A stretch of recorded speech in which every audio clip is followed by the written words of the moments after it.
Olá, queridas irmãs, queridos amigos. Como é bom fazermos mais um programa, O Espírito da Letra, analisando a obra de André Luiz, o livro Nosso Lar. Estamos vendo que André Luiz agora está se encaminhando para uma nova experiência, aquela experiência do trabalho, aquilo que ele estava buscando, ser útil. Ele, no capítulo passado, graças ao amparo de Dona Laura, encontrou o ministro Genésio, a quem solicitou, nas novas perspectivas, uma atividade. E o ministro Genésio, comovido, encaminha-o às câmaras de retificação. Tobias o leva e agora, por fim, no capítulo 27º, que nós começamos hoje, André Luiz encontra o trabalho. Esse é o título do capítulo. O trabalho, enfim. Já, olha aí, ó o nosso lar.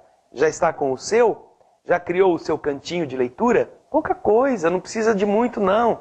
Você conseguirá, com poucos recursos, um ambiente que te preencha de conforto mínimo para que a leitura seja agradável.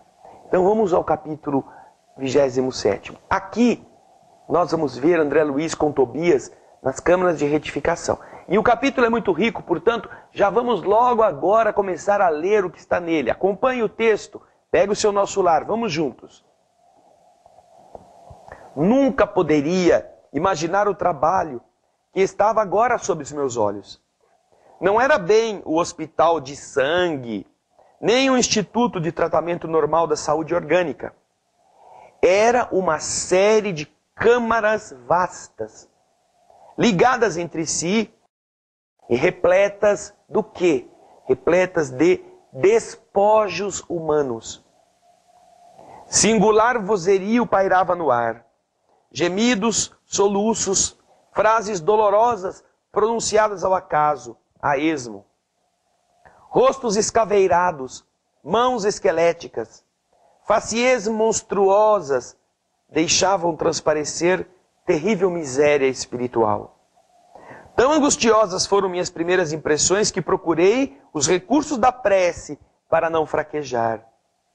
Tobias, imperturbável, chamou velha servidora, que atendeu atenciosamente. E ele então disse a ela: eu vejo poucos auxiliares aqui hoje, o que aconteceu? E ela respondeu: o ministro Flacos determinou que a maioria acompanhasse os samaritanos. Samaritanos são aqueles que fazem parte de uma organização de espíritos benfeitores em nosso lar, que saem às regiões umbralinas em busca de criaturas aflitas. Então o ministro Flacos chamou a maioria para que acompanhasse os samaritanos para os serviços que nos esperam hoje nas regiões do umbral. E então Tobias, vendo o volume de trabalho com poucos trabalhadores, disse: nós temos que multiplicar energias, não temos tempo a perder. E então André Luiz conta que começou a escutar: irmão Tobias, por caridade! Gritou um velho gesticulando, que estava preso ao leito, como um louco. Eu estou sufocando, isso é 1000 vezes pior do que a morte na terra. Socorro, socorro, quero sair, preciso de ar, quero muito ar, não respiro. Tobias então aproximou-se e, examinando-o com atenção, perguntou à enfermeira: por que o Ribeiro teria piorado tanto? E então a nobre serva respondeu: ele experimentou uma crise maior. E o assistente Gonçalves disse que a carga de pensamentos sombrios emitidos pelos parentes encarnados era a causa fundamental desse agravo da sua perturbação. Como ele ainda se acha muito fraco e sem ter acumulado força mental suficiente para desprender-se dos laços mais fortes do mundo, o pobrezinho não tem resistido como seria de se desejar. Hoje ainda, muito cedo, ele levantou da cama sem consentimento nosso e saiu correndo desabaladamente.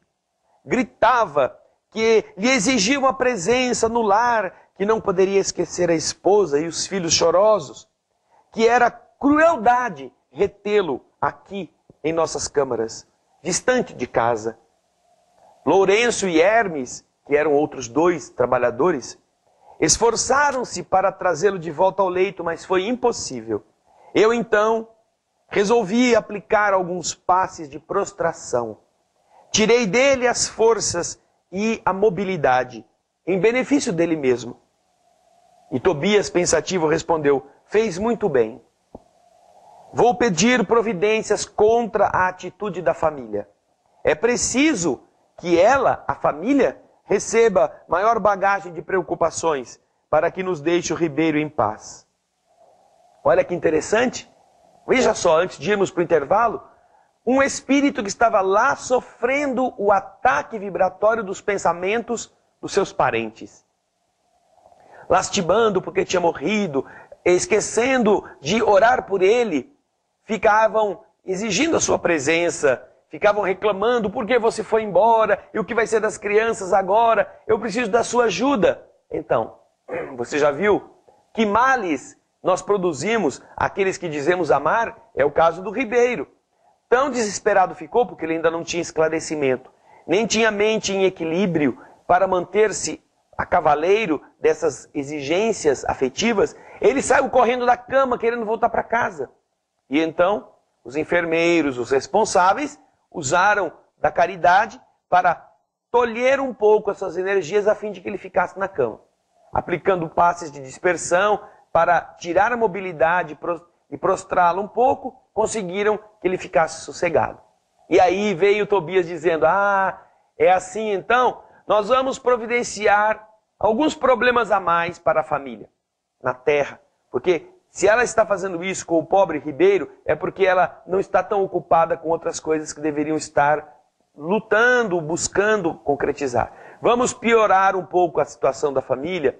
Vamos pedir que os espíritos amigos os coloquem em situações um pouco mais complicadas, porque assim eles vão dar sossego para o próprio Ribeiro. Vejam só que interessante como o mundo espiritual atua às vezes usando de determinados problemas para beneficiar outras circunstâncias.